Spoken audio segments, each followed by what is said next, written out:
بسم اللہ الرحمن الرحیم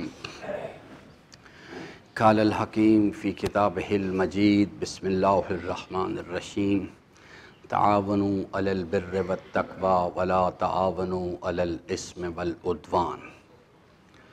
حضرات محترم، اس آیہ وافی ہدایہ کی روشنی میں عملی زندگی کے جو مظاہر مسائل ہیں اس کے حوالے سے چند جملے عرض کرنا چاہوں گا۔ فوری طور پر اس وقت پاکستان کی صورتحال کے مناسبت سے چند جملے عرض کرنا چاہتا ہوں۔ یہ بھی سپریم کورٹ نے جو فیصلہ دیا ہے گلگت بلتستان کے بارے میں، اور اس پہ پھر میں نے سوشل میڈیا پہ اس کا رد عمل جو ہے وہ دیکھا۔ عرض خدمت یہ ہے کہ پہلے یعنی صورتحال کو دیکھنے کے لیے اپنا جو یعنی اینگل ہے اس کو ٹھیک کیا جائے۔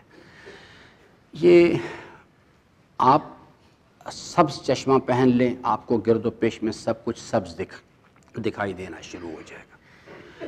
سرخ چشمہ پہن لیں، سب کچھ سرخ دکھائی دے گا، حالانکہ منظر وہی ہے، ڈیپینڈ کرتا ہے کہ میں نے چشمہ کون سا لگا رکھا ہے۔ یہ فکری چشمہ ہوتا ہے جو میں بات کرنے لگا ہوں۔ میں صورتحال کو کس اینگل سے دیکھتا ہوں؟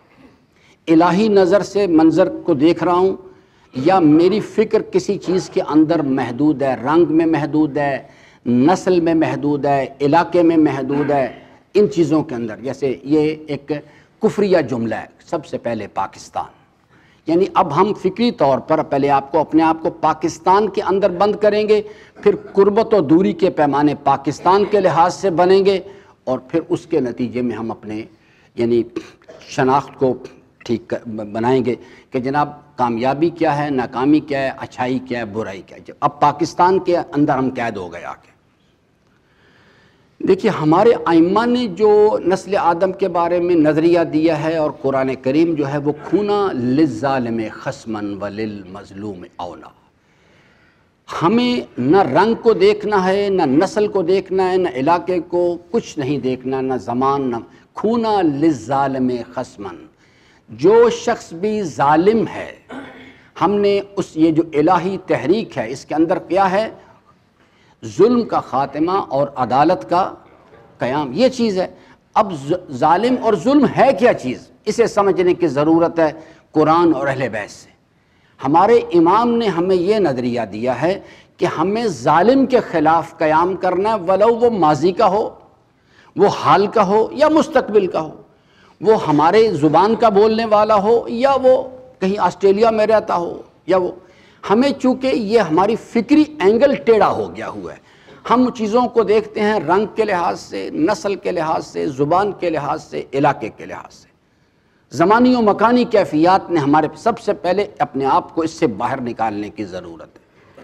کھونا للظالم خصمن، ہمیں ظالم کے مد مقابل ہونا ہے اور مظلوم کا مددگار ہونا ہے، اور یہ جہاد اس وقت تک جاری رہے گا جب تک پوری روئے زمین سے ظلم کا خاتمہ نہیں ہو جاتا، پوری روئے زمین پر عدالت قائم نہیں ہو جاتی۔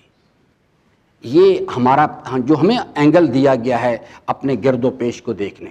لیکن جب ہم پنجابی بن کے سوچتے ہیں، گلگتی بن کے سوچتے ہیں، بلتی بن کے سوچتے ہیں، سندھی بن کے سوچتے ہیں، تو ہمارے گرد و پیش میں جو منظر ہے، یہ چار چیزیں ہوتی: کامیابی، ناکامی، اچھائی اور برائی۔ یہ چار شناختیں ہوتی ہیں جو انسانی پریکٹیکل بیہیویئر بناتی ہیں۔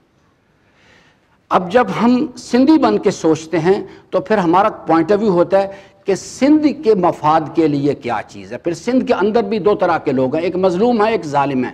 جو وہاں کا ظالم ہے وہ تصویر کشی اس قسم کی کرتا ہے، وہ کہتا ہے کہ وہ یہ نہیں چاہتا کہ لوگ میری طرف متوجہ ہوں۔ خورشید شاہ کیوں چاہے گا، زرداری کیوں چاہے گا کہ لوگ اس کو ظالم سمجھنا شروع کر دیں؟ وہ کہتا ہے یہ پنجابی ظالم ہے، یہ فوج والے ظالم ہیں۔ وہ اس کی فکر کو پھیرتا ہے اور اصل حقیقت سے دور کر دیتا ہے، ان کے جذبات کا رخ ایک غلط سمت میں پھیر دیتا ہے۔ اس صورتحال کو اس طرح سے دیکھنے کی ضرورت ہے۔ میں یہ بھی جو سپریم کورٹ کا فیصلہ ہے، سب سے پہلے تو سپریم کورٹ کے بارے میں عرض کروں، یہ پوری موومنٹ کو میں بڑے قریب سے اس کو مانیٹر کر رہا ہوں۔ نواز شریف اور زرداری کا سب سے بڑا سپورٹر ثاقب نثار تھا۔ ثاقب نثار نے ان کو آج تک باہر رکھا ہے۔ ثاقب نثار اور دوسرا جو یہ نیب کا چیئرمین ہے، یہ پیڈ لوگ ہیں. ثاقب نثار دا مین کلپریٹ، جس کا کام یہ تھا، میں دلیل ہے میرے پاس، اس کا کام یہ تھا کہ being chief justice of Pakistan, Pakistan کی عدلیہ کو ٹھیک کرے. اس نے ایک جملہ کو بھی آج تک نہیں بولا. ایک راول پنڈی کچہری چلے میرے ساتھ، ایک پیشکار سے لے کے اوپر چیف جسٹس تک سب رشوت لے رہے ہیں. آج تک اس نے کبھی ایک جملہ بولا اس مسئلے پہ؟ یہ سب دھوکے باز لوگ ہیں.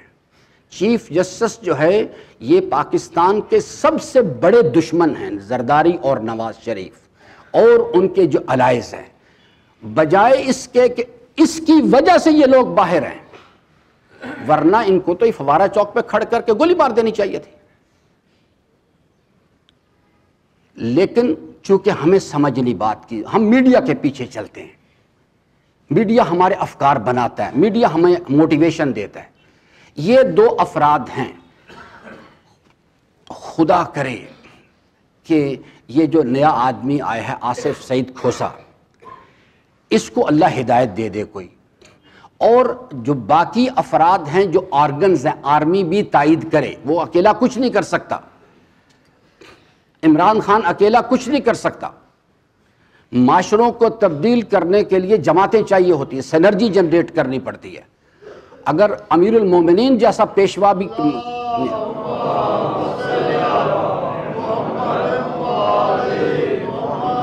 امیر المومنین جیسا بھی پیشوا، رہبر، قائد موجود ہو اور اس کے ساتھ جماعت ساتھ دینے والی نہ ہو تو نتیجہ برآمد نہیں کیا جا سکتا. امام حسین علیہ السلام جیسا پیشوا موجود ہو، اوان و انصار نہ ہو، نتیجہ برآمد نہیں کیا جا سکتا. پاکستان کے جو قاضی شرح ہیں، یعنی دین فروش علماء، وہ قاضی شرح تو ان کے سامنے طفل مکتب ہے. یہ اتنے خطرناک اس وقت کے جو یزید، اس وقت کے جو عمر ابن سعد، اس وقت یہ لوگ جو ہیں آج کے جو یزید ہیں، آج کے جو عبید اللہ ابن زیاد ہیں، یہ کہیں زیادہ نجس اور پلید ہیں. لیکن بدقسمتی ہے کہ چونکہ ہماری قوم خود کرپٹ ہے، ہم خود کرپٹ لوگ ہیں، ہم اسی قسم کے لوگ چاہتے ہیں. ہم خود ہر کام نمبر 2 طریقے سے کرنا چاہتے ہیں اور ہر جنت بھی نمبر 2 طریقے سے جانا چاہتے ہیں. اس واسطے ہم علی حسین قمی کو اور غضنفر تونسوی کو لا کے بٹھاتے ہیں.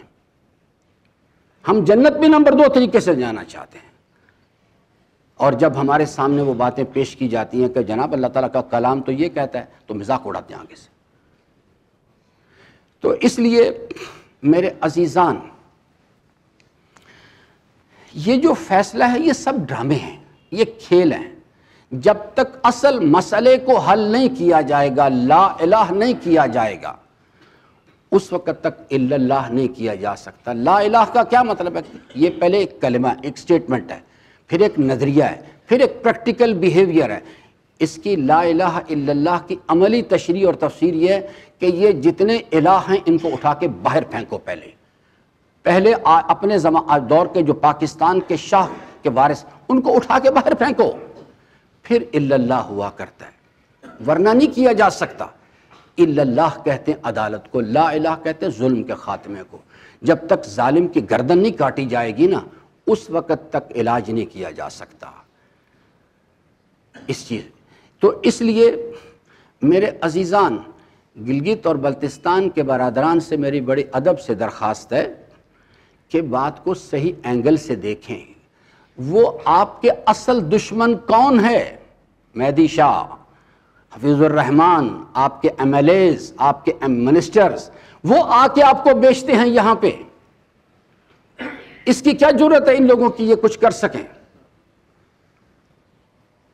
اصل مسئلے کو سمجھے نہیں. ظالم جب آپ کو وہ بند کر دیتے ہیں گلگت اور بلتستان کے اندر، تو آپ کا صورتحال کو دیکھنے کا اینگل الٹ جاتا سارے کا سارا. آپ صحیح صورتحال کو دیکھ ہی نہیں پاتے.